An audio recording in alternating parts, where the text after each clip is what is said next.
దుర్మార్గంగా అరాచకంగా నువ్వు చేసే అక్రమాలను బయటపెట్టి అడ్డుపడ్డ ఒక వ్యక్తిని దారుణంగా హత్య చేసి ఆ అన్యాయానికి విలపించి అతని భార్యను క్రూరంగా హింసిస్తుంటే ఆ ఘోరం చూడలేక వాళ్ళ బిడ్డ నీ మీద కురికి నీ చెవి కొరికినప్పుడు ఎర్రగా కాలుతున్న ఇనుప ఊసతో ఆ పసివాడి గుండెల మీద నువ్వు కాల్చావు.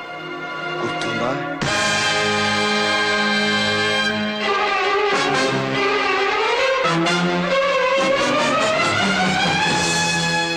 ఇంకా ఆ గాయం మాసిపోలేదు. ఓ తండ్రి ఉసురు తీసి ఓ తల్లి పేగు కోసి ఓ బిడ్డ బతుకు మీద నువ్వు వేసిన గాయం ఇంకా మండుతూనే ఉంది, నీ కోసం వెతుకుతూనే ఉంది. అంటే నువ్వు ఆ ప్రతీకారం తీర్చుకోవడానికి నీ కొడుకులు చిత్రవధ చేసి నేను విదేశాల నుంచి ఇక్కడికి దించిన పృథ్వీని కూడా నేను. నీ ప్రతీకారం తీరాలంటే ముందు నువ్వు ఇక్కడి నుంచి కదిలితే కదా. నువ్వు నీ బలగం ఏకమైనా సరే నన్నేమీ చేయ. పిచ్చివాడా, ఉక్కు పంజరంలో ఉన్నావన్న సంగతి మర్చిపోయావు. నీ ఉక్కు పంజరం చీల్చుకుని నీ అస్థి పంజరంతో సహా బయటకు వెళతాను.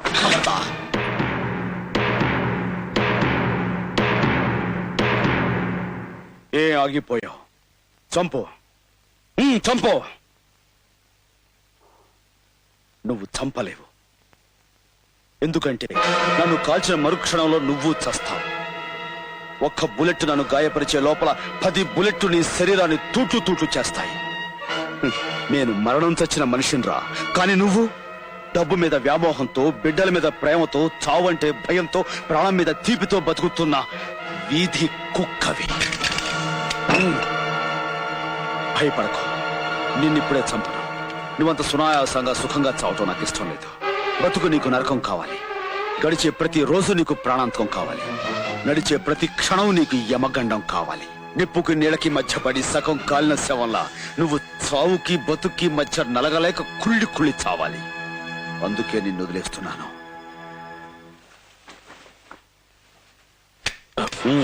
పద, గెస్టుని కదా, కారు వరకు సాగనంపడం అతిథి మర్యాద అనిపించుకుంటుంది. కాస్త నవ్వు మొహం పెట్టు.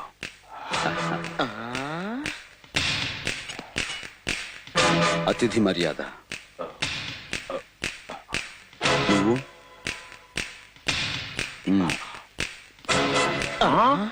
ఏమిటి వాళ్ళిద్దరూ బద్ద శత్రువులాగా దెబ్బలాడుకుంటారనుకుంటే ప్రాణ స్నేహితుల్లాగా కలిసి వస్తున్నారు. కొంపదీసి ఇద్దరు కలిసి కొత్త పార్టీ ఏదైనా పెట్టట్లేదు కదా. మరీ వెర్రి వెంగళప్పలా మాట్లాడకండి. మా డాడీ మీ కళ్ళకి కర్రీ వెంగళప్పలా కనపడుతున్నాడా? ప్రాణ స్నేహితుడిలా నటిస్తూ ప్రాణాలు తీయటంలో మా డాడీ గ్రేట్. అతిథిని కదా. Thank you.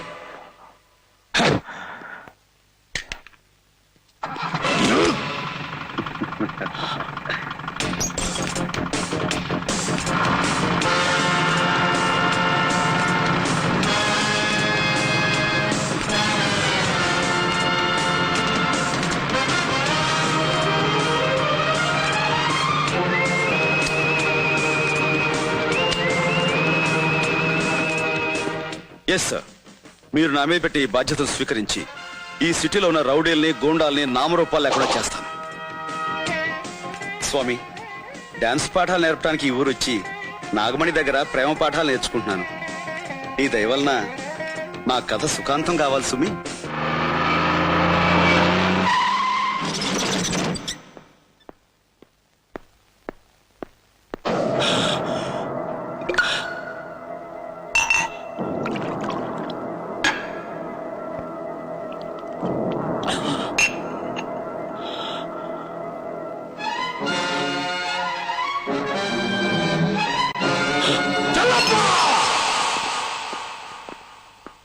బాస్, నిజం చెప్పరా, 25 ఏళ్ల క్రితం రంగడు కుటుంబం మొత్తాన్ని నాశనం చేశావా?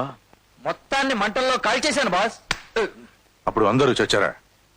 అందరూ చచ్చారు బాస్. చావలేదురా, అందుకే నువ్వు ఎప్పుడు చేస్తున్నా.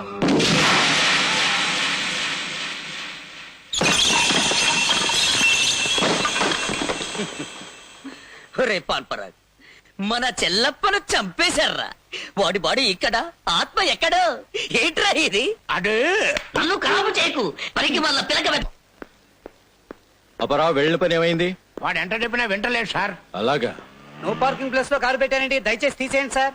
ఇది పెద్ద బెనర్జీ గారి కారు తెలుసా? తెలుసు సార్, కానీ ఇప్పుడు కొత్తగా వచ్చిన ఆఫీసరు చాలా powerful sir. Powerful pan Parag డబ్బా. ఎవరా ఆఫీసర్? అరుగో వస్తున్నారు మా ఆఫీసర్. ఏమిటి కారు ఇక్కడ పెట్టారు? నో పార్కింగ్ బోర్డు ఉంది, చూడలేదా? తెలిసే పెట్టాం. పవర్ఫుల్ పోలీస్ ఆఫీసర్ అంటే పట్టాకట్టి లాంటి మనిషి అనుకున్నాం కానీ ఇలాంటి పాన్ పరాక్ డబ్బా అనుకోలా. Shut up. ఏయ్ మిస్టర్, మర్యాదగా కారు ఇక్కడి నుంచి తీస్తారా? తీరా. కారు తీయాలా? నువ్వు వస్తానంటే కారు డోర్ తీస్తా మేడం. నువ్వు కారు ఎక్కాక నీ ఒంటి మీద డ్రెస్ తీస్తా. Shut up.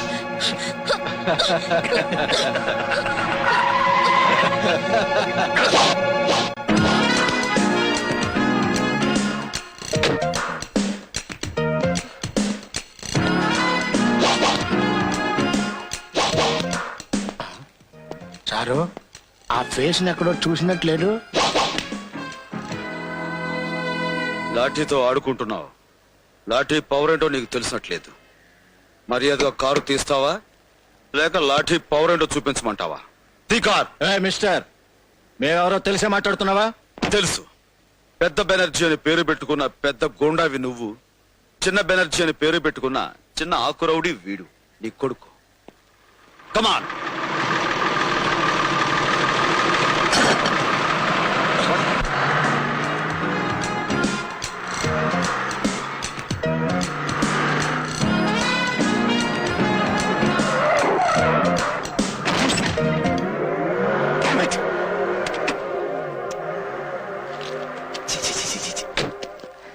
చెత్తలో పడేశాడు. చచ్చి, మున్సిపాలిటీ వాళ్ళు రోడ్డు మీద ఊర కుక్కల్ని వ్యాన్ ఎక్కించి తీసుకుపోయినట్టుగా మిమ్మల్ని మీ కారులోనే కూర్చోబెట్టి పైకి లేపి ఈడ్చుకుపోయాడు ఆ ఎస్పీ.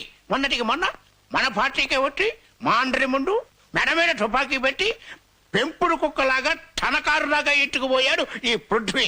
అయ్యా, తమరి బతుకే ఇంత కుక్క బతుకైపోతే ఇక మా బతుకులు మరి. గుర్తు చేసే అంత గొప్ప విషయం కాదు. అసలు ఆ పృథ్వీ ఎస్పీ ఒకే పోలికతో ఉన్నారేమిటి? కొన్ని సినిమాల్లో పోలీసు వాడు ముందు దొంగలాగా వచ్చి అన్ని విషయాలు తెలుసుకుని శోభన్ షాట్కు ముందు నేనే అసలైన ఆఫీసర్ని, యు ఆర్ అండర్ అరెస్ట్ అంటూ ఉంటాడు. అలాగే వాడు వీడు ఒకడేనేమో. నాన్న, నేను నీకు సెకండ్ హ్యాండ్ కొడుకునే అయినా ఫస్ట్ హ్యాండ్ ఇన్ఫర్మేషన్ ఇస్తున్నాను, కాచుకో. ఆ ఎస్పీ గారు పోలీస్ స్టేషన్ లో ఉన్నాడు. ఈ పృథ్వీ గారు ఈ పూట అంకాలమ్మ గుడిలో పెళ్లి చేసుకుంటున్నాడు. ఈ రోజు వాడి పెళ్ళి అవును. జరగకూడదు. ఇది వాడికి పెళ్లి రోజు కాదు, చావు రోజు అవ్వాలి. ఆంటీ, విక్రమ్ ఉన్నాడా? లోపల ఉన్నాడు, వెళ్ళమ్మా. మీరు గుడికి వెళ్తున్నారా? అవునమ్మా, ప్రతివారం నేను గుడికెళ్ళి పూజ చేసేది నా బిడ్డ క్షేమంగా ఉండాలి. ఓం కేశవాయ నమః, ఓం నారాయణాయ నమః, ఓం మాధవాయ నమః, ఓం గోవిందాయ నమః, మధుసూదనాయ నమః, ఓం త్రివిక్రమ పద్మనాభాయ నమః, ఓం దామోదరాయ నమః, ఓం శంకర్షణాయ నమః, ఓం కృష్ణాయ నమః, ఓం అనిరుద్ధాయ నమః, ఓం పురుషోత్తమాయ నమః, ఓం అశోక్యాయ నమః, ఓం నరసింహాయ నమః, ఓం అనంతాయ నమః, ఓం వినాయకాయ నమః, ఓం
అన్నయ్యకు గుండు పగిలింది. మీ నాన్నకు గుండె రగిలింది. అన్నయ్యకు శారీరక బాధ.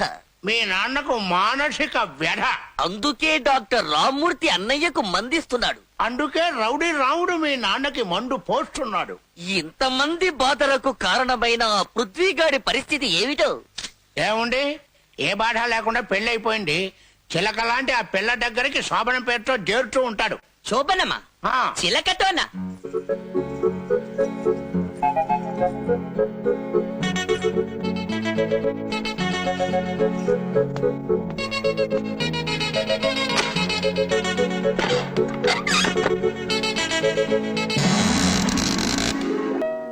Glad to meet you mister Vikram.